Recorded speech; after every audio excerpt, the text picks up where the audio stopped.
Hello friends, this is Pinky. Welcome back to pink live. तो इस video में हम सीटेड हिंदी पेडागोजी की मैराथन क्लास आपके लिए लेकर आए हैं, जिसमें कि हम 200 प्लस मोस्ट इम्पॉर्टेंट क्वेश्चनों का करेंगे, जो कि आपके पेपर 1 और पेपर 2 दोनों के लिए हेल्पफुल रहेगा। तो चलिए देख लेते हैं। पहला क्वेश्चन है, सुधा अपनी कक्षा में पाठ सामग्री में आई व्याकरण और शब्द संपदा की व्याख्या करने के लिए विद्यार्थियों के घर की भाषा या मुख्य भाषा का प्रयोग करती है। बाद में वह उन्हें उनका अनुवाद करने में मदद करती है। सुधा अपने विद्यार्थियों को अंग्रेजी सीखने में किस विधि का अनुसरण कर रही है? तो देखिए, पहले वो व्याकरण और शब्द संपदा की व्याख्या करती है, बाद में अनुवाद कर रही है। तो किस विधि का प्रयोग कर रही है? व्याकरण अनुवाद विधि का प्रयोग कर रही है। तो थर्ड ऑप्शन आपका करेक्ट होगा। नेक्स्ट क्वेश्चन है, क्यूमिन्स के अनुसार सामाजिक भाषा को और किस भाषा के नाम से जाना जाता है? तो सामाजिक भाषा को खेल के मैदान की भाषा के रूप में भी जाना जाता है, क्योंकि खेल के मैदान में बच्चे सामाजिक रूप से भाषा को सीखते हैं, तो इसलिए सामाजिक भाषा को खेल के मैदान की भाषा के रूप में जाना जाता है। तो फर्स्ट ऑप्शन आपका करेक्ट होगा। नेक्स्ट क्वेश्चन है, स्वर्णिम जागरूकता इस बात की समझ है कि?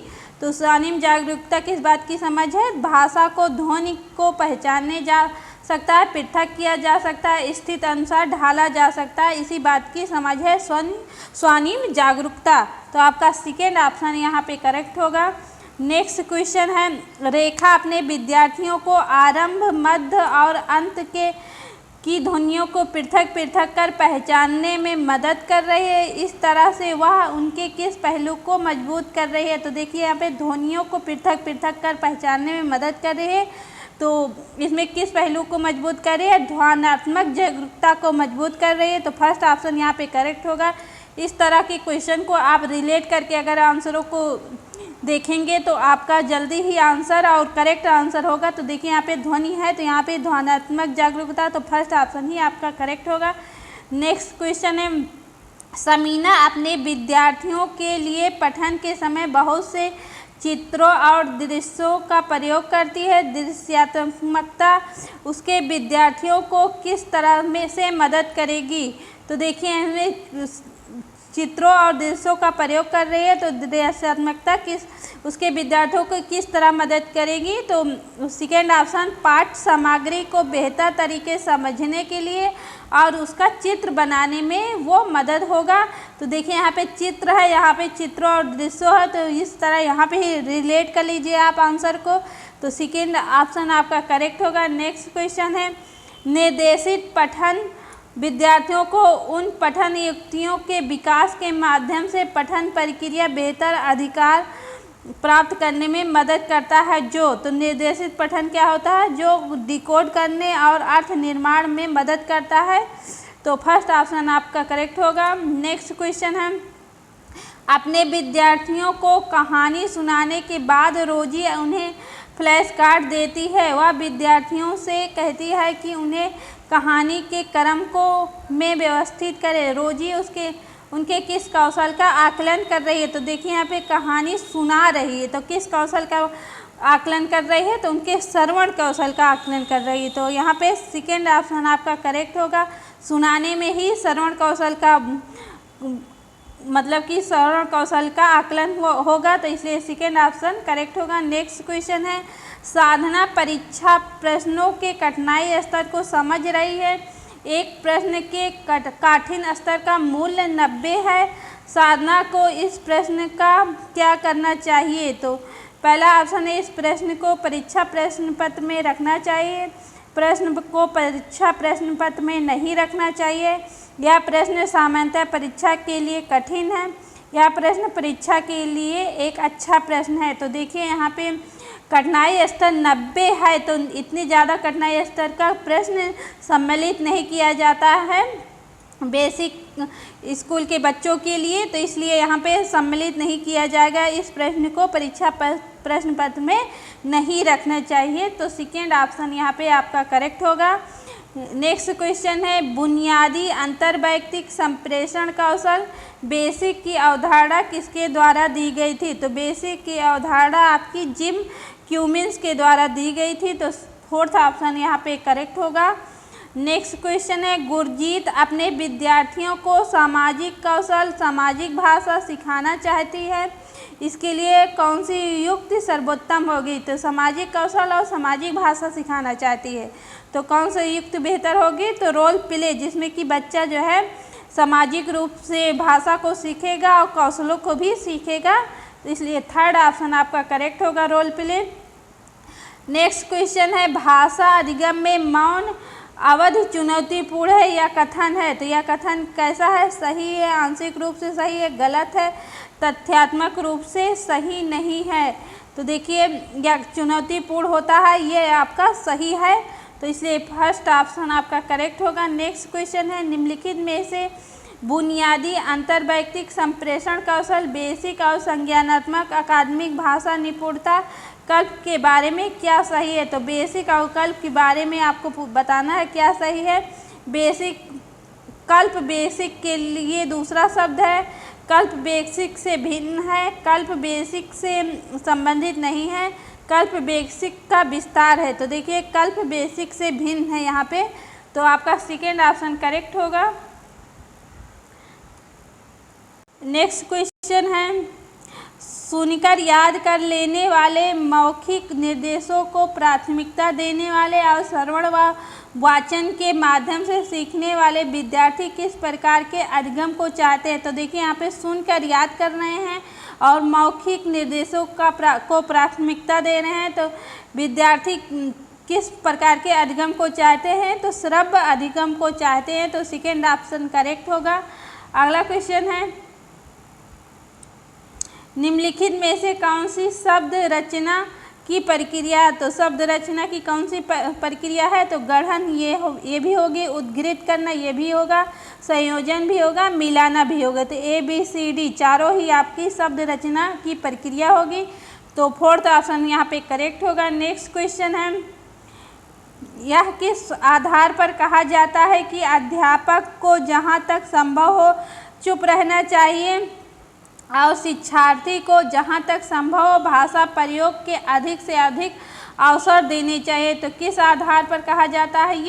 ये मौन विधि के आधार पर कहा जाता है कि अध्यापक को जहाँ तक संभव हो चुप रहना चाहिए और विद्यार्थी को जहाँ तक संभव हो भाषा प्रयोग के अधिक से अधिक अवसर देना चाहिए। तो यहाँ पे थर्ड ऑप्शन आपका करेक्ट होगा। नेक्स्ट क्वेश्चन देखते हैं। अगला क्वेश्चन है, सुधा कक्षा 2 में अंग्रेजी पढ़ा रही है, वह आदेश और निर्देश दे रही है जिससे कि विद्यार्थी आदेशानुसार निष्पादन कर सके। भाषा अधिगम के किस उपागम का अनुसरण कर रही है? तो सुधा किस भाषा उपागम का अनुसरण कर रही है?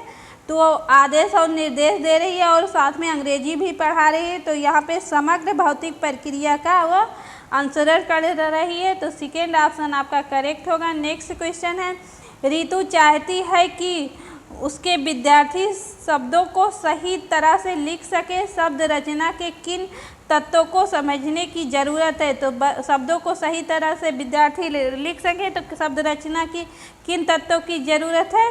संयुक्तिकरण और रूपांतरण की ज़रूरत है, तो सेकेंड ऑप्शन यहाँ पे करेक्ट होगा। नेक्स्ट क्वेश्चन है, अनिका अपने शिक्षार्थियों की हमेशा यह मदद करती है कि वह अंग्रेजी की कक्षा में सीखे गए शब्दों को अन्य विषयों के साथ जोड़ना व प्रयोग करना सीखे। इससे उसके विद्यार्थियों को किस बात में मदद मिलेगी?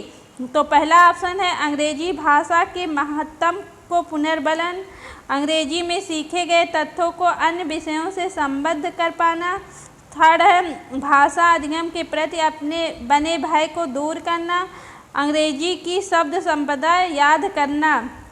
तो देखिए यहाँ पे अनिका अपने विद्यार्थियों को हमेशा यह मदद करती है कि वह अंग्रेजी की कक्षा में सीखे गए शब्दों को अन्य विषयों के साथ जोड़ना और प्रयोग करना सीखें। इससे क्या होता है, विद्यार्थियों को किस बात में मदद कर रही है? तो अंग्रेजी में सीखे गए तथ्यों को अन्य विषयों से संबद्ध करने में वो मदद कर रही है, तो सेकेंड ऑप्शन यहाँ पे आपका करेक्ट होगा। नेक्स्ट क्वेश्चन है, रवि अपने विद्यार्थियों को ड्रामा सिखा रहा है, ड्रामे का प्रयोग करके रवि अपने विद्यार्थियों को किस तरह से मदद कर रहा है? तो ड्रामा सिखा रहा है। ड्रामे का प्रयोग करके किस तरह के अपने विद्यार्थियों को मदद कर रहा है? तो यहाँ पे पहला ऑप्शन है संवाद लेखन दक्षता विकसित करना, नाटक पढ़ने की दक्षता विकसित करना, संप्रेषणात्मक दक्षता विकसित करना, अभिनय के गुण को विकसित करना। तो यहाँ पे विद्यार्थी रवि क्या कर रहा है विद्यार्थी के साथ अपना? तो रवि कह रहा है संप्रेषणात्मक दक्षता विकसित करने के कौशल का वो विकास कर रहा है। तो थर्ड ऑप्शन आपका करेक्ट होगा। नेक्स्ट क्वेश्चन है सुजाता अपने विद्यार्थियों को वाक्य रचना सिखा रही है। वह ड्रिल की विकल्प सूची का प्रयोग कर रही है। वह भाषा शिक्षण के किस उपागम का प्रयोग कर रही है? तो ड्रिल की विकल्प सूची का प्रयोग कर रही है और वाक्य रचना सिखा रही है। तो किस भाषा शिक्षण की किस उपागम का प्रयोग कर रही है यहाँ पे? तो यहाँ पे वो संरचनात्मक उपागम का प्रयोग कर रही है, इसलिए फर्स्ट ऑप्शन आपका करेक्ट होगा। नेक्स्ट क्वेश्चन है गुरजीत भाषा अधिगम में शब्द भंडार के महत्व को समझती है। उसके आपके अनुसार शब्द भंडार विकसित करने की सर्वोत्तम युक्ति कौन सी है? तो चलिए देख लेते हैं सर्वोत्तम युक्ति। विद्यार्थी को पाठ में आए कठिन शब्दों को रेखांकित करने और उनसे वाक्य बनाने के लिए कहा जाए। विद्यार्थियों को दिए गए संदर्भ के आधार पर शब्दों के अर्थ का अनुमान लगाने के लिए कहा जाए। विद्यार्थियों को शब्दों की सूची बनाने और उनका अर्थ याद करने के लिए कहा जाए। विद्यार्थियों को कहा जाए कि जब भी किसी कठिन शब्द से सामना हो तो शब्दकोश की मदद ले। तो किस प्रकार की मदद कर रही है? यहाँ पे सर्वोत्तम युक्ति होगा विद्यार्थियों को दिए गए संदर्भ के आधार पर शब्दों के अर्थ का अनुमान लगाने के लिए कहा जाए। तो वो शब्द सबसे सर्वोत्तम युक्त हो गया। अगर बच्चा जो है संदर्भ के आधार पर शब्दों का अर्थ निकालेगा, अनुमान लगाएगा, तो बहुत ही बेहतर ढंग से वो सीख सकेगा। तो इसलिए सेकेंड ऑप्शन आपका करेक्ट होगा। नेक्स्ट क्वेश्चन है चॉम्स्की द्वारा प्रतिपादित भाषा अर्जन उपकरण का क्या प्रकार है? तो चॉम्स्की द्वारा जो है भाषा उपकरण अर्जन का क्या प्रकार है? तो सार्वभौमिक व्याकरण को समझना। चॉम्स्की द्वारा प्रतिपादित भाषा अर्जन उपकरण सार्वभौमिक व्याकरण को समझने का एक प्रकार है। तो सेकेंड ऑप्शन आपका करेक्ट होगा। नेक्स्ट क्वेश्चन है रेखा कक्षा 1 के विद्यार्थियों को अंग्रेजी पढ़ा रही है। वह विद्यार्थियों को वस्तुओं के चित्र दिखाती है और फिर उनके नाम बताती है। रेखा क्या करने का प्रयास कर रही है? तो देखिए पहले रेखा अंग्रेजी पढ़ाती है, विद्यार्थियों को वस्तुओं के चित्र भी दिखाती है, साथ में फिर उनका नाम बताती है। तो क्या कर रही है रेखा?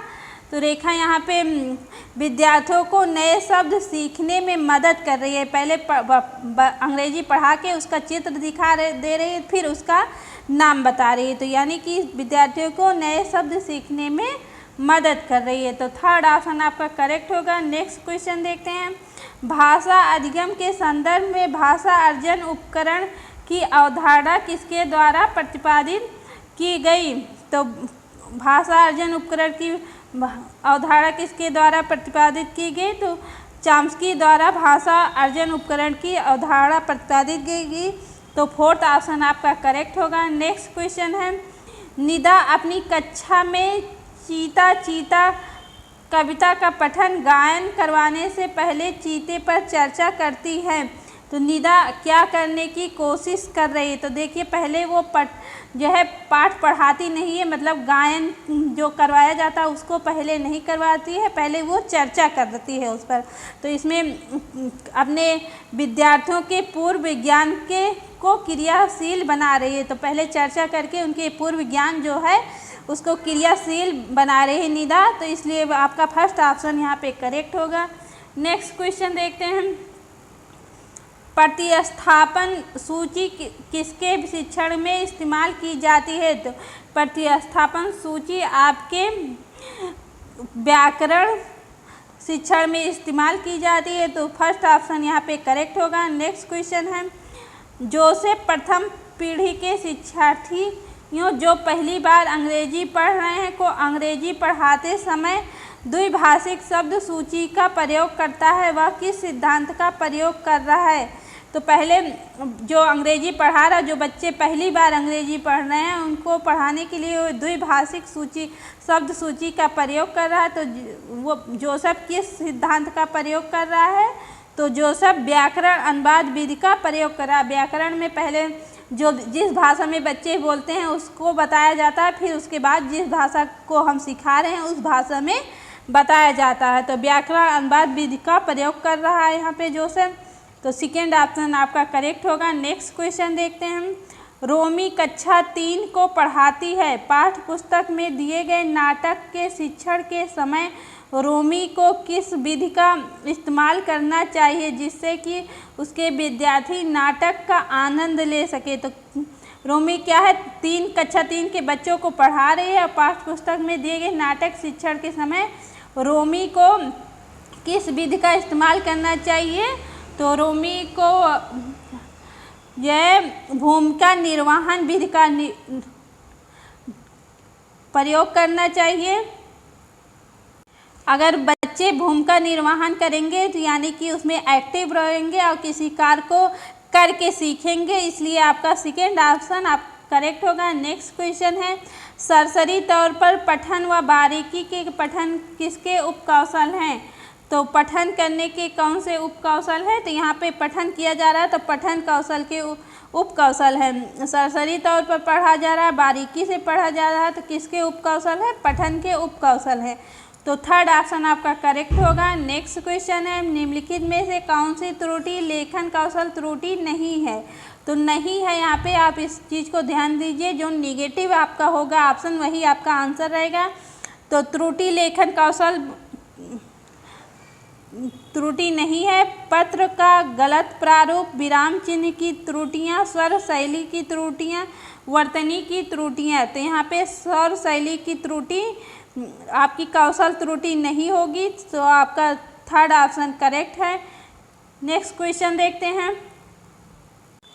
अगला क्वेश्चन है, बच्चे के मस्तिष्क में विशेष भाषा अधिगम यंत्र जन्म से ही होता है या किसने कहा था। तो बच्चों में विशेष भाषा अधिगम होता है यानी कि एलईडी होता है। तो ये किसने कहा था, चॉम्स्की ने कहा था। तो आपका फर्स्ट ऑप्शन करेक्ट होगा। और एलईडी का फुल फॉर्म ही कहीं कहीं पूछ लेता है, तो आप याद कर लीजिए, लैंग्वेज एक्विजिशन डिवाइस इसका फुल फॉर्म होता है, तो इस बात को आप ध्यान रख लीजिए। अगला क्वेश्चन है, कक्षा में वाक् ध्वनियों की संरचना और क्रम को नियंत्रित करने वाले नियमों की बात की जा रही है, अध्यापिका किस बात पर बल दे रही है। तो वाक् ध्वनियों की संरचना और क्रम को नियंत्रित करने के लिए नियमों की बात की जा रही है, तो अध्यापिका किस बात पर बल दे रही है। तो अध्यापिका यहाँ पे स्वर विज्ञान की बात पर बल दे रही है, तो फर्स्ट ऑप्शन आपका करेक्ट होगा।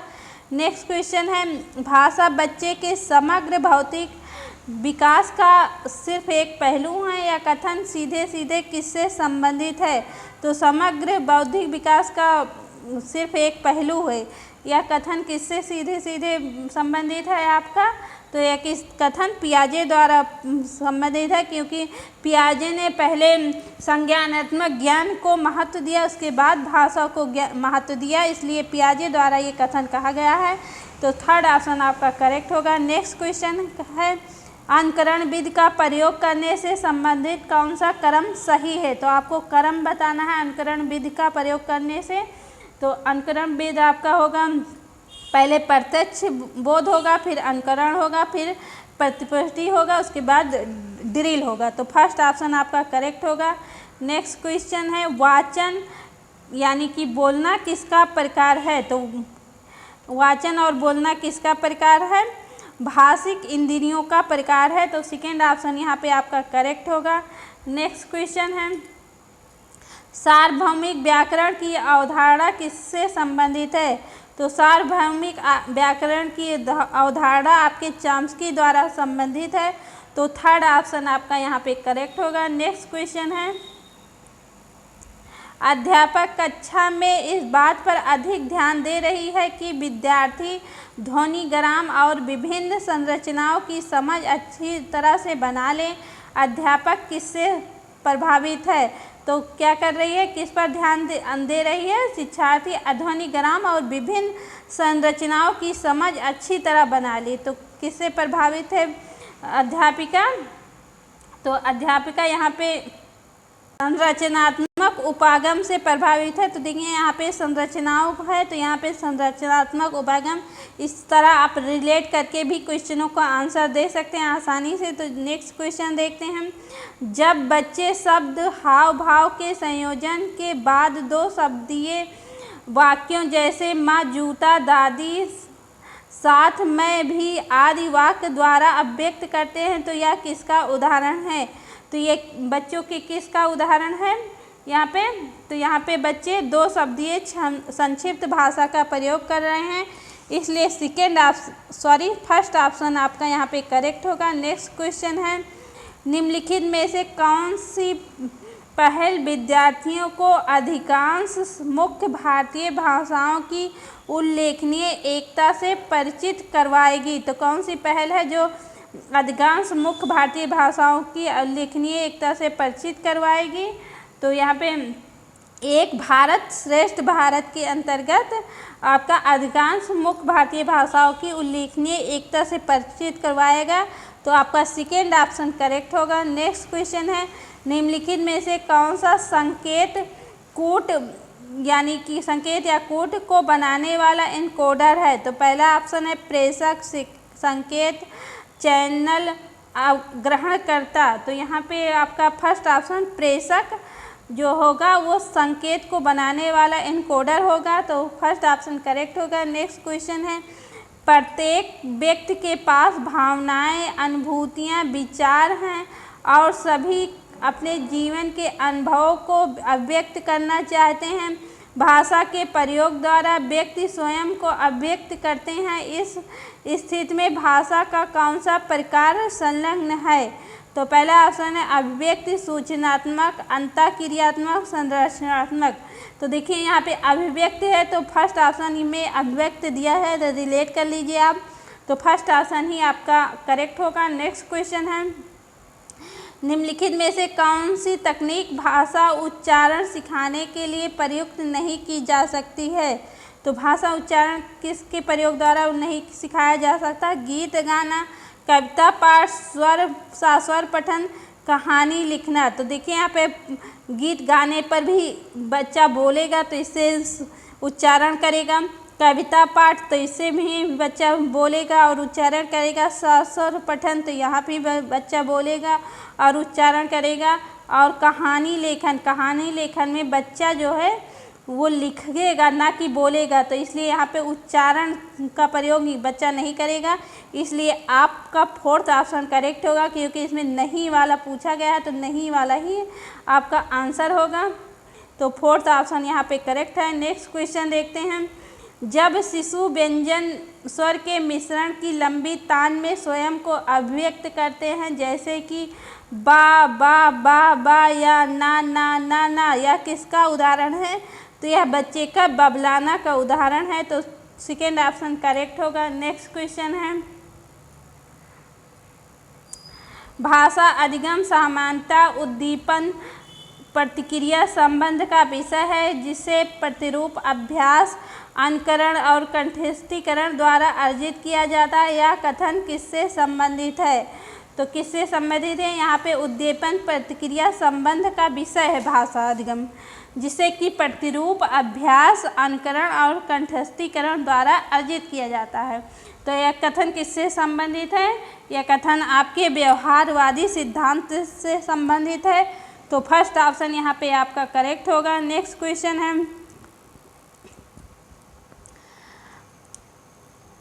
निम्नलिखित में से कौन सी गतिविधि पठन कौशल विकसित करने के लिए उपयुक्त नहीं है? तो देखिए यहाँ पे नहीं है, तो नहीं वाला हम यहाँ पे देखेंगे। तो स्वर पठन तो गतिविधि पठन कौशल विकसित करने के लिए उपयुक्त नहीं है। तो पठन कौशल है तो सस्वर पठन, तो यहाँ पे हम पठन करेंगे तो ये तो होगा। बारीकी से पठन, तो ये भी होगा, यहाँ भी पठन किया जाएगा।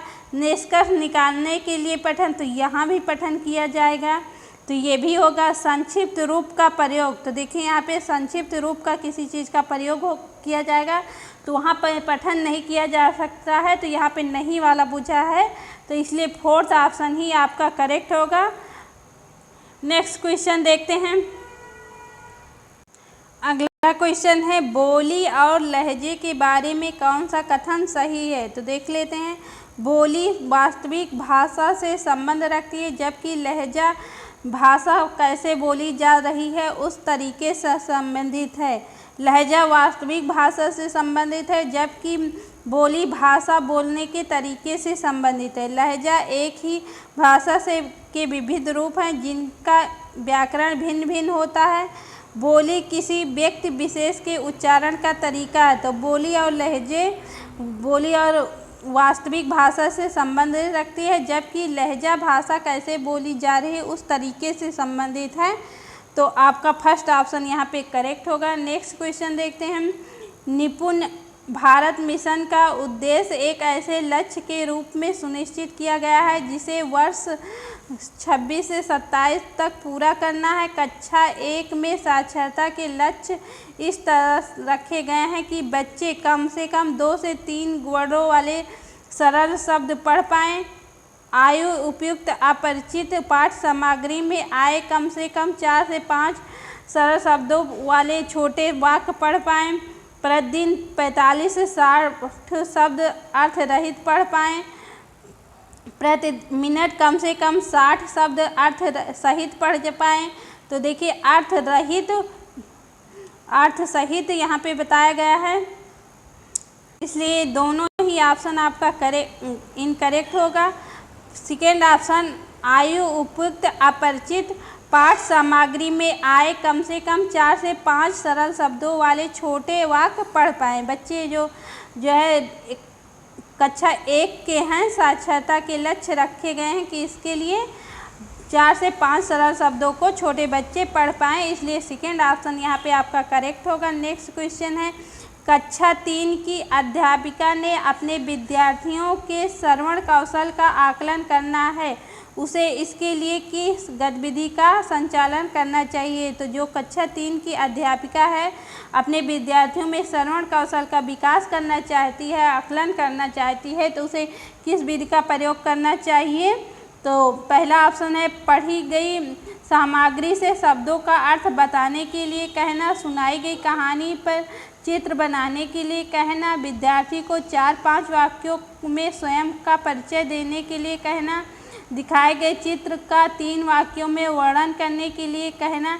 तो श्रवण कौशल का प्रयोग करना चाह रही है तो सुनाई गई कहानी का पर चित्र बनाने के लिए कहना। जब सुनने के लिए और श्रवण के लिए यहाँ पे संबंधित कर लीजिए, आप रिलेट कर लीजिए, इसलिए सेकेंड ऑप्शन यहाँ पे आपका करेक्ट होगा। नेक्स्ट क्वेश्चन है, एक बालिका अपनी पसंद की कहानी पुस्तक पढ़ा रही है, इस प्रकार के पठन को क्या कहेंगे? तो अपनी पसंद की कहानी की पुस्तक पढ़ा रही है बालिका, तो इस पठन को आप क्या कहेंगे? बारीकी से पठन, गहन पठन, सरसरी तौर पर पठन, विस्तृत पठन। इस पठन को आप जो है विस्तृत पठन कहेंगे, क्योंकि बच्चा जो है अपनी खुद की पसंद की किताब पढ़ा रही है, इसलिए यहाँ पे विस्तृत रूप से पढ़ेगी।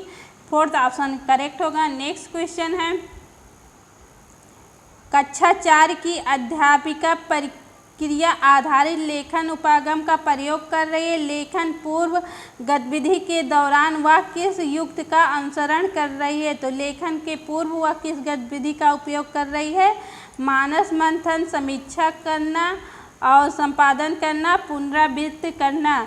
तो यहाँ पे वो मानस मंथन यानी ब्रेन स्टॉर्मिंग विधि का प्रयोग कर रही है, इसलिए फर्स्ट ऑप्शन यहाँ पे आपका करेक्ट होगा। नेक्स्ट क्वेश्चन देखते हैं, कक्षा 3 की अध्यापिका अपने विद्यार्थियों के साथ पठन बोध पर कार्य कर रही है, वह किस युक्त का अनुसरण कर सकती है? तो पठन बोध का कार्य कर रही है, तो किस युक्त का प्रयोग कर रही है, अनुसरण कर रही है। पाठ में पढ़े गए कठिन शब्दों का श्रुतलेख करना, तो कठिन शब्द आपका निगेटिव है, तो ये तो आपका नहीं होगा। अगला है पढ़ी गई पाठ सामग्री पर आधारित प्रश्न पूछना। पढ़ी गई पाठ सामग्री में आए कठिन शब्दों के अर्थ याद करना और लिखना, तो यहाँ पे याद करना ये भी निगेटिव है, तो ये भी नहीं होगा। पाठ सामग्री पढ़ने के दौरान सामने आ रहे संज्ञा शब्दों को रेखांकित करने के लिए कहना, तो यहाँ पे आपका सेकेंड ऑप्शन पढ़ी गई पाठ सामग्री पर आधारित प्रश्न पूछना एकदम करेक्ट होगा, तो सेकेंड ऑप्शन यहाँ पे आपका करेक्ट है। नेक्स्ट क्वेश्चन देखते हैं। एक पठन संबंधी गतिविधि जिससे शिक्षार्थी पाठ सामग्री के विभिन्न हिस्सों को सुनते पढ़ते हैं, तत्पश्चात कार्य को पूरा करने के लिए सूचनाओं का आदान प्रदान करते हैं, यह क्या कहलाएगी? तो पहले बच्चे किस गतिविधि का प्रयोग कर रहे हैं? पाठ सामग्री के विभिन्न हिस्सों को पहले सुनते हैं, पढ़ते हैं, तत्पश्चात कार्य को पूरा करने के लिए सूचनाओं का आदान प्रदान कर रहे हैं बच्चे। तो यहाँ पे जिज्ञासा श्रुतलेख का प्रयोग कर रहे हैं, तो जिज्ञासा श्रुतलेख का प्रयोग कर रहे हैं बच्चे, तो फोर्थ ऑप्शन यहाँ पे आपका करेक्ट होगा। नेक्स्ट क्वेश्चन है। भारत सरकार द्वारा शुरू किए गए कार्यक्रम निपुण भारत मिशन का मुख्य केंद्र भाषा में बुनियादी कौशलों को मजबूत करना है, इसका पूरा नाम क्या है? तो यहाँ पे निपुण का आपका पूरा मतलब कि फुल फॉर्म पूछ लिया गया है, तो इसका निपुण का फुल फॉर्म आपका होगा national initiative for proficiency in reading with understanding and numeracy. तो national initiative for proficiency in reading with understanding and numeracy, तो सेकेंड ऑप्शन यहाँ पे आपका करेक्ट है। नेक्स्ट क्वेश्चन है। एक शिक्षार्थी ने अध्यापक द्वारा दिए गए भाषा कार्य को अपने सहपाठी या वयस्क की मदद से पूरा करना है, वह किस कार्य को बिना मदद के किस सीमा तक कर सकती है और कितना अपने वयस्क या अधिक सक्षम सहपाठी की मदद से कर सकते हैं? इन दोनों के बीच की संभाव्यता को क्या कहा जाएगा? तो देख लेते हैं। पहला ऑप्शन है भाषा अर्जन उपकरण, आरंभिक साक्षरता, सादृशीकरण, निकटतम विकास क्षेत्र।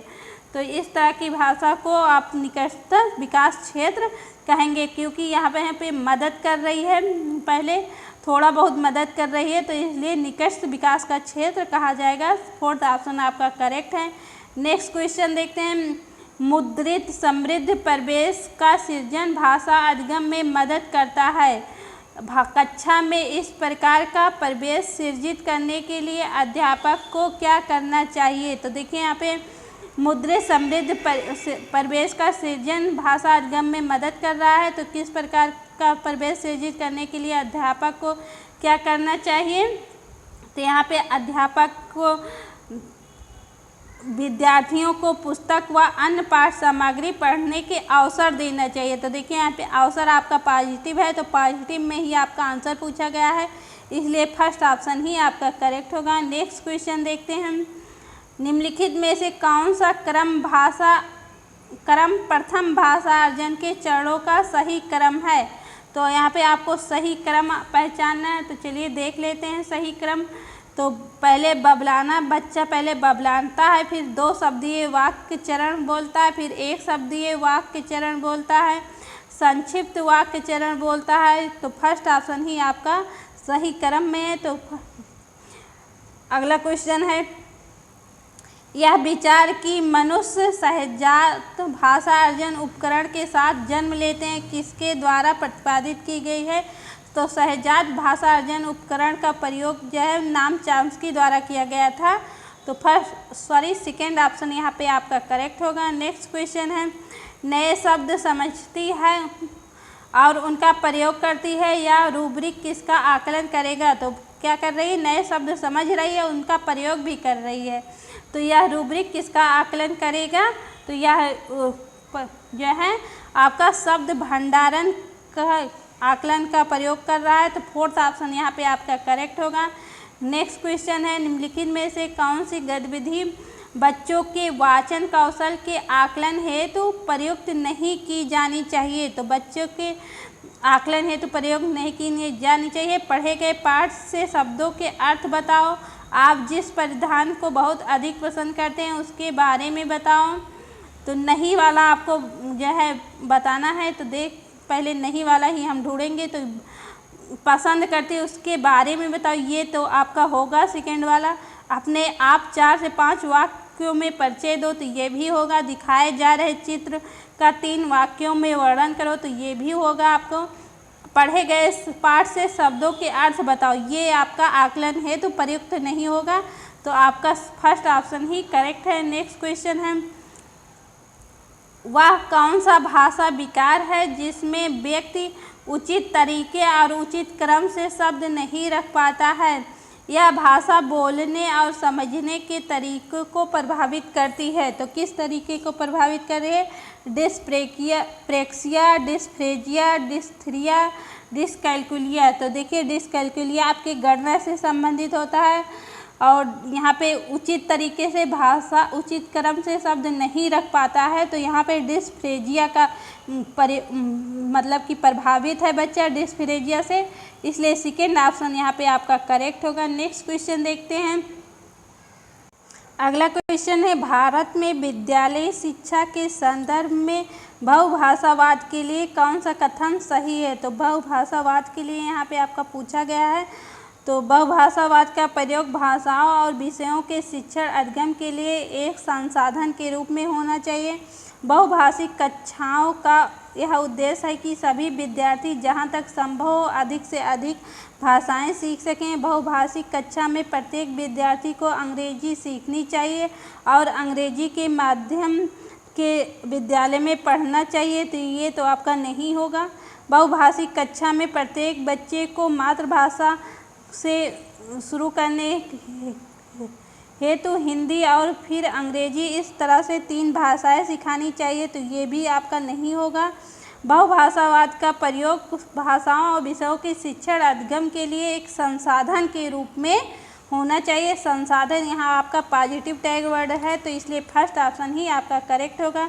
नेक्स्ट क्वेश्चन है, भाषा शिक्षण के किस उपागम में समूची पाठ सामग्री के अर्थ पर ध्यान दिया जाता है बजाय कि एक एक शब्द के अर्थ पर? तो किस पाठ सामग्री में ध्यान दिया जाता है? विभिन्न दर्शनग्राही उपागम, समग्र भाषा उपागम, संरचनात्मक उपागम, संप्रेषणात्मक उपागम। तो समग्र भाषा उपागम में आपका समूची पाठ सामग्री के अर्थ पर ध्यान दिया जाता है। तो आपका सेकेंड ऑप्शन करेक्ट होगा। नेक्स्ट क्वेश्चन है, वाक् समुदाय लोगों को वह समूह है जो विशिष्ट उद्देश्यों के लिए भाषा के विशिष्ट प्रकार में बात करते हैं, भाषा के प्रयोग के संदर्भ में एक समान मानकों का प्रयोग करते हैं, जिनके एक समान वाक् विकार हैं, एक समान भाषा शिक्षण करते हैं। तो यहाँ पे आपका भाषा के प्रयोग के संदर्भ में एक समान मानकों का प्रयोग करते हैं, जो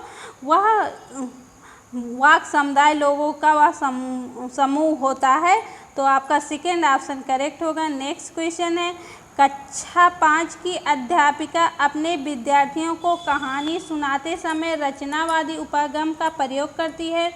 उसे अपनी कक्षा में किस युक्ति का अनुसरण नहीं करना चाहिए? तो नहीं करना चाहिए, रचनावादी उपागम का प्रयोग कर रही है। तो पहला ऑप्शन है, कहानी की थीम से संबंधित शिक्षार्थियों के पूर्व ज्ञान का सहारा लेना चाहिए। तो ये सही होगा। कहानी के अंत का अनुमान लगाने के अवसर देने चाहिए। तो ये भी होगा। अवसर एक पॉजिटिव टैग वर्ड है। कहानी को कंठस्थ करके कक्षा में वर्णन करना चाहिए। तो देखिए कंठस्थ करना आपका निगेटिव टैग वर्ड है और निगेटिव ही यहाँ पूछा गया है। तो इसलिए थर्ड ऑप्शन आपका करेक्ट होगा। नेक्स्ट क्वेश्चन है, निम्नलिखित में से कौन सा भाषा अर्जन के दौरान आरंभिक शब्द त्रुटि का अतिशय रूप से विस्तार का उदाहरण है? तो कौन सा अतिशय रूप से शब्द भंडारण का उदाहरण है? बच्चे उड़ती हुई सभी चिड़िया को गौरैया कहते हैं। बच्चे प्रवाह के साथ नहीं बोल पाते हैं। बच्चे किसी बात को अभिव्यक्त करने के लिए केवल मुख्य शब्द का सहारा लेते हैं, जैसे माँ सेब खाती है। बच्चे अपनी बोली गई बातों को दोहराते हैं। तो इसमें आपका कौन सा करेक्ट है? तो इसमें आपका होगा बच्चे उड़ती हुई सभी चिड़िया को गौरैया कहते हैं। इसमें अतिशय रूप से विस्तार का उदाहरण है, ये आपका फर्स्ट ऑप्शन करेक्ट होगा। नेक्स्ट क्वेश्चन है, भाषा शिक्षण के किस उपागम में अर्थ के प्रति समझ बनाने की जगह वाक्यों के प्रतिरूपों को याद करने पर बल दिया जाता है? तो वाक्यों के प्रतिरूपों को पर बल दिया जाता है। संरचनात्मक उपागम में अर्थ के प्रति समझ बनाने की जगह वाक्यों के प्रतिरूपों को याद करने पर बल दिया जाता है। ऐसा संरचनात्मक उपागम में किया जाता है, इसलिए फोर्थ ऑप्शन यहाँ पे का करेक्ट होगा। नेक्स्ट क्वेश्चन है, गहन पठन क्या है? तो गहन पठन सरसरी तौर पर पठन, गंभीर पठन, पठन से पूर्व पठन, सामूहिक पठन। तो गहन पठन आपका गंभीर पठन होता है, तो सेकेंड ऑप्शन आपका करेक्ट है।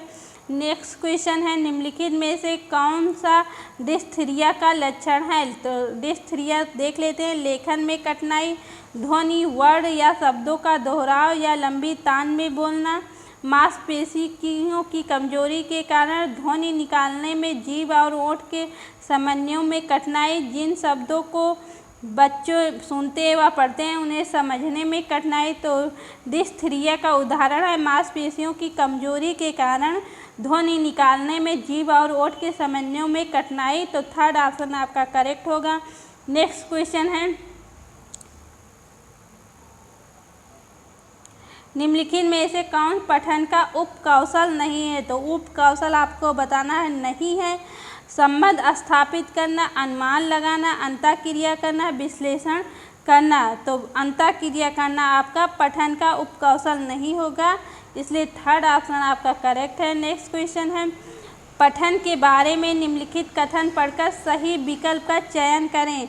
तो पठन एक ऐसी प्रक्रिया है जिसमें पाठ सामग्री से सूचनाएं और ज्ञान अर्थ निर्माण के साथ साथ ग्रहण किया जाता है और डिकोडिंग लिखे हुए शब्दों को सही तरह से उच्चारित करने के लिए अक्षरों के नमूनों के ज्ञान के साथ साथ अक्षर ध्वनि संबंध के ज्ञान का इस्तेमाल करना चाहिए। तो इसमें आपको बताना है कि कौन सा विकल्प आपका करेक्ट है। तो देख लेते हैं कौन सा विकल्प आपका करेक्ट है।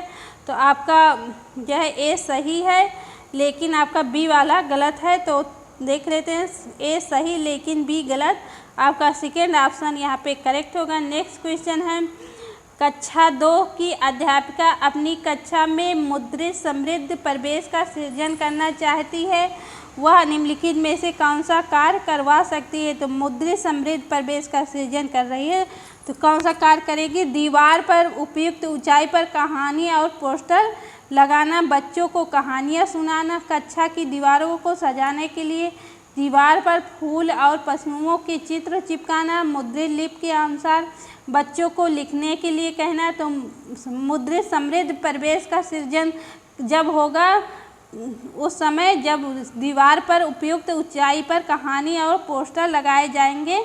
तो आपका फर्स्ट ऑप्शन करेक्ट है। नेक्स्ट क्वेश्चन देखते हैं, नीचे भाषा कौशलों के विकास के लिए कुछ गतिविधियां दी गई हैं, निम्नलिखित में से कौन सी श्रवण कौशल के विकास के लिए प्रयुक्त की जा सकती है? तो देख लेते हैं, पहला ऑप्शन है अध्यापक कहानी में आए पात्रों की भौतिक आकृतियों का वर्णन करने और उनका चित्र बनाने के लिए कह सकती है। बच्चों को कहानी पढ़ने के लिए कहा जाए, बच्चों को याद करने योग्य घटना सुनाने के लिए कहा जाए। तो याद करने वाला आपका हमेशा ही निगेटिव रहेगा। बच्चों को अपने से पढ़ी गई कहानी प्रस्तुत करने के लिए कहा जाए। तो इसमें आपका कौन सा करेक्ट होगा? इसमें आपका फर्स्ट ऑप्शन अध्यापक कहानी में आए पात्रों की भौतिक आकृतियों का वर्णन करने और उनका चित्र बनाने के लिए कह सकती है। तो फर्स्ट ऑप्शन यहाँ आपका करेक्ट होगा। नेक्स्ट क्वेश्चन है, मनुष्य भाषा उसी प्रकार से सीखते हैं जिस तरह से वयस्कों के अनुकरण व पुनर्बलन के माध्यम से अन्य दूसरे कौशल व क्षमताएं। भाषा अर्जन का यह विचार किससे संबंधित है? तो भाषा अर्जन का यह विचार आपके संज्ञानात्मक कौशल से संबंधित होगा, आपका व्यवहारवादी उपागम से संबंधित होगा। इसलिए थर्ड ऑप्शन यहाँ पे आपका करेक्ट है। नेक्स्ट क्वेश्चन है, नाम चॉम्स्की ने यह विचार दिया था कि मनुष्य सहजात भाषिक क्षमता के साथ पैदा होते हैं। इस क्षमता को किसकी उपस्थिति में प्रवेश से जुड़े मौखिक निर्देश से संबंधित होने की ज़रूरत है। तो यह आपके भाषा अर्जन उपकरण से संबंधित होने से समर्थित होगा। तो फर्स्ट ऑप्शन यहाँ आपका करेक्ट है। नेक्स्ट क्वेश्चन है, बच्चों को अवकाश गृह कार्य के रूप में अपनी रुचि की कोई 10 कहानियाँ पढ़ने के लिए कहा जाता है। इस तरह से उन्हें क्या करने के लिए प्रोत्साहित किया जा रहा है? तो इस तरह से उन्हें विस्तृत पठन करने के लिए प्रोत्साहित किया जा रहा है। तो आपका सेकेंड ऑप्शन करेक्ट होगा। नेक्स्ट क्वेश्चन देखते हैं। अगला क्वेश्चन है, निम्नलिखित में से किसके अधिक अवसर मिलने से विद्यार्थियों के भाषा और साक्षरता विकास को बल मिलेगा?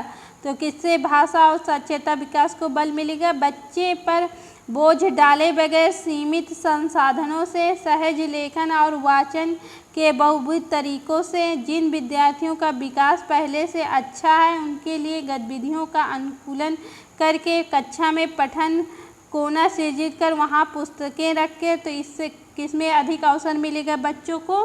तो इसमें आपके बच्चों को सहज लेखन और वाचन के बहुविध तरीकों का प्रयोग करके उन्हें अधिक से अधिक सीखने के अवसर मिलेंगे। तो आपका सेकेंड ऑप्शन यहाँ पे करेक्ट होगा। नेक्स्ट क्वेश्चन है, अंजना व्याकरण की कक्षा के बारे में भ्रमित है, वह कैसे पढ़ाया जाए?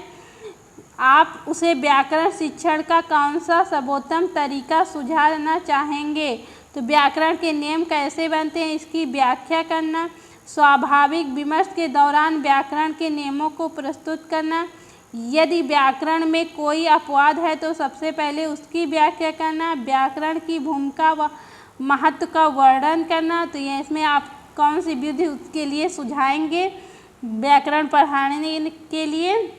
तो यहाँ पे आप व्याकरण पढ़ाने के लिए स्वाभाविक विमर्श के दौरान व्याकरण के नियमों को पहले प्रस्तुत करेंगे। तो आपका सेकेंड ऑप्शन करेक्ट होगा। नेक्स्ट क्वेश्चन है, भाषा अधिगम के लिए सामग्री निर्माण का एक सिद्धांत कौन सा है? तो देख लेते हैं। पहला है, प्रत्येक आयु वर्ग के लिए जटिल सामग्री का चयन किया जाना चाहिए। तो यहाँ पे जटिल एक निगेटिव टैग वर्ड है, इसलिए ये इनकरेक्ट होगा। सामग्री को धीरे धीरे स्तरवार बनाना चाहिए। पाठ्यपुस्तक में अपने आप में पर्याप्त, इसलिए शिक्षार्थियों को और कुछ देने की ज़रूरत नहीं है। तो ये भी आपका इनकरेक्ट है। सामग्री बहुत ही सूचनाप्रद होनी चाहिए। तो ये भी आपका इनकरेक्ट है। सेकेंड ऑप्शन सामग्री को धीरे धीरे स्तरवार बनाना चाहिए, आपका करेक्ट होगा। अगला क्वेश्चन है, अध्यापक विद्यार्थियों की गलतियों का विश्लेषण करते हैं, गलतियों के प्रतिरूपों की पहचान करके विद्यार्थियों को पुनः पढ़ाते हैं और उनका स्पष्टीकरण देते हैं। यह किसके अंतर्गत आता है? तो सूक्ष्म शिक्षण, उपचारात्मक शिक्षण, नियमित शिक्षण, चुनौतीपूर्ण शिक्षण। तो देखिए यहाँ पे पहले उनकी गलतियों के प्रतिरूपों की पहचान करते हैं, बाद में उनमें सुधार करके स्पष्टीकरण देते हैं। उसके अंतर्गत यह किसके अंतर्गत आता है? तो यह उपचारात्मक शिक्षण के अंतर्गत आता है, इसलिए सेकेंड ऑप्शन यहाँ पे करेक्ट होगा। नेक्स्ट क्वेश्चन है, विद्यार्थियों के लिए मुक्त लेखन का मुख्य लाभ क्या है? तो पहला है, मुख्य बल सटीकता पर होना चाहिए और प्रवाह मुक्त होना चाहिए। शिक्षार्थी अपनी प्रथम भाषा और द्वितीय भाषा के शब्दों को लेने के लिए स्वच्छंद हो। शिक्षार्थी रचनात्मक के लिए स्वच्छंद हो, लिखे या न लिखने की स्वच्छंदता हो। तो मुख्य लेखन का मुख्य लाभ क्या है? शिक्षार्थी रचनात्मकता के लिए स्वच्छंद हो। तो आपका थर्ड ऑप्शन यहाँ पे करेक्ट होगा। नेक्स्ट क्वेश्चन है, व्याकरण के कार्य कैसे होने चाहिए? तो व्याकरण के कार्य किस तरह होने चाहिए यहाँ पे? तो व्याकरण के कार्य आपके संदर्भ के अनुसार होने चाहिए। तो फर्स्ट ऑप्शन यहाँ पे करेक्ट होगा। नेक्स्ट क्वेश्चन है, भाषा अधिगम के बारे में कौन सा सही है? तो सभी प्रकार की भाषा विषय वस्तु भाषा अधिगम है। विषयों का अधिगम भाषा अधिगम में मदद नहीं करता। विज्ञान और गणित सीखने के लिए भाषा महत्वपूर्ण नहीं है। तो देखिए ये भी गलत है, ये भी गलत है आपका। भाषा अधिगम विषय सामग्री और वृत्तांतों के आधार पर ही होनी चाहिए, तो ही यहाँ पे निगेटिव टैग वर्ड है, तो इसलिए ये भी गलत होगा। भाषा अधिगम के बारे में कौन सा सही है? सभी प्रकार की भाषा विषय वस्तु भाषा अधिगम है, तो आपका फर्स्ट ऑप्शन करेक्ट होगा। नेक्स्ट क्वेश्चन है, बच्चों में भाषिक निपुणता सर्वाधिक उपयुक्त किस प्रकार से विकसित की जा सकती है? तो बच्चों में भाषिक निपुणता सर्वाधिक उपयुक्त रूप से व्याकरण नियमों के ड्रिल और अभ्यास द्वारा विकसित की जा सकती है। नियमित रूप से श्रुलेख द्वारा विकसित की जा सकती है। कार्य आधारित गतिविधियों में भाग लेकर विकसित की जा सकती है। शब्द भंडार का संवर्धन करके विकसित की जा सकती है। तो यहाँ पे कार्य आधारित गतिविधियों में भाग लेकर विकसित की जा सकती है। गतिविधि एक पॉजिटिव टैग वर्ड है और यहाँ पे आपका पॉजिटिव ही पूछा गया है, इसलिए थर्ड ऑप्शन आपका यहाँ पे करेक्ट होगा। नेक्स्ट क्वेश्चन है, कक्षा 5 की अध्यापिका ने अपनी कक्षा के लिए कुछ कहानियों का चयन किया। कहानियों के चयन हेतु किस मानदंड का प्रयोग नहीं करना चाहिए? तो देख लेते हैं निगेटिव वाला। वह विद्यार्थी की रुचि पर आधारित होनी चाहिए, तो ये आपका करेक्ट होगा। वह विद्यार्थियों के भाषा स्तर और भाषा विकास पर आधारित होनी चाहिए, ये भी आपका करेक्ट होगा। विद्यार्थियों की पृष्ठभूमि को ध्यान में रखना चाहिए, तो ये भी आपका करेक्ट होगा। चयनित की गई पुस्तकें भारतीय पृष्ठभूमि से होनी चाहिए, तो इसमें आपका तो चारों करेक्ट लग रहा है, तो लिख लेते हैं सबसे कम उपयुक्त कौन सा है? तो यहाँ पे सबसे कम उपयुक्त आपका फोर्थ ऑप्शन, चयनित की गई पुस्तकें भारतीय पृष्ठभूमि से होनी चाहिए, ये सबसे कम उपयुक्त है, तो यही आपका आंसर होगा, फोर्थ ऑप्शन। नेक्स्ट क्वेश्चन है, एक शिक्षार्थी अपनी पठन क्षमता अपने संज्ञानात्मक स्तर से एक चरण ऊंचे की अपठित पाठ सामग्री के जटिल विश्लेषण करके प्रदर्शित करती है, यह किससे मेल खाता है? तो यह बोधगम्य निवेश, बोधगम्य उत्पाद, मॉनिटर परिकल्पना, स्वाभाविक क्रम, तो यह बोधगम्य उत्पाद से मेल खाता है, तो सेकेंड ऑप्शन यहाँ पे आपका करेक्ट होगा। नेक्स्ट क्वेश्चन है, जब हम अपने विद्यार्थियों को अधिकृत भाषा के साथ साथ दूसरे विषयों के माध्यम से भाषा सीखने के अवसर देते हैं, तो यह अवसर क्या कहलाता है? तो यह अवसर आपका समूचे पाठ्यक्रम में इसका अवसर कहलाएगा, तो आपका फोर्थ ऑप्शन यहाँ पे करेक्ट होगा। नेक्स्ट क्वेश्चन है,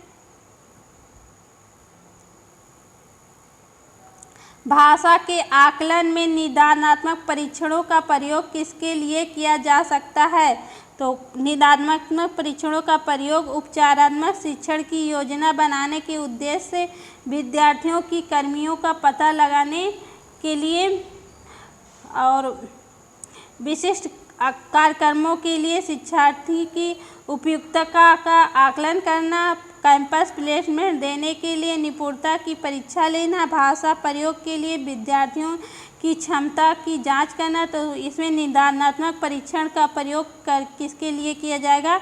उपचारात्मक शिक्षण की योजना बनाने के उद्देश्य से विद्यार्थियों की कमियों का पता लगाने के लिए निदानात्मक परीक्षण का उपयोग किया जाएगा, इसलिए फर्स्ट ऑप्शन यहाँ पे आपका करेक्ट है। नेक्स्ट क्वेश्चन है, वह लेखन जिसमें इस बात पर ध्यान दिया जाता है कि लेखन इस रूप में प्रस्तुत किया जाए कि दूसरे आसानी से पढ़ और समझ सकें, इसमें हस्तलेखन, वर्तनी, विराम चिन्ह और सामान्य लेआउट शामिल है, यह क्या कहलाएगा? तो यह आपका क्या कहलाएगा?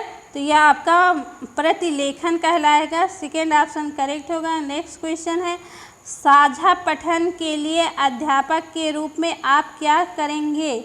तो साझा पठन के लिए पठन प्रक्रिया का आदर्श रूप प्रस्तुत करना, जैसे हाव भाव के साथ कैसे पढ़ा जाए और अपरिचित शब्दों के साथ क्या किया जाए, तो ये आपका सबसे उपयुक्त होगा, तो फोर्थ ऑप्शन यहाँ आपका करेक्ट है। नेक्स्ट क्वेश्चन है, एक अध्यापिका संज्ञा पहचान समझाने के लिए पहले उदाहरण देती है और फिर उसकी परिभाषा बताती है, यह विधि क्या कहलाएगी? तो यहाँ पहले उदाहरण दे रही है, बाद में उसकी परिभाषा बता रही है, तो यह आपकी आज्ञानात्मक विधि कहलाएगी।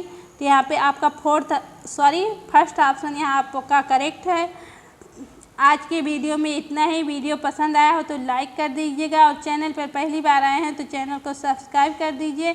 मिलते हैं नेक्स्ट वीडियो में, तब तक के लिए टेक केयर, बाय बाय।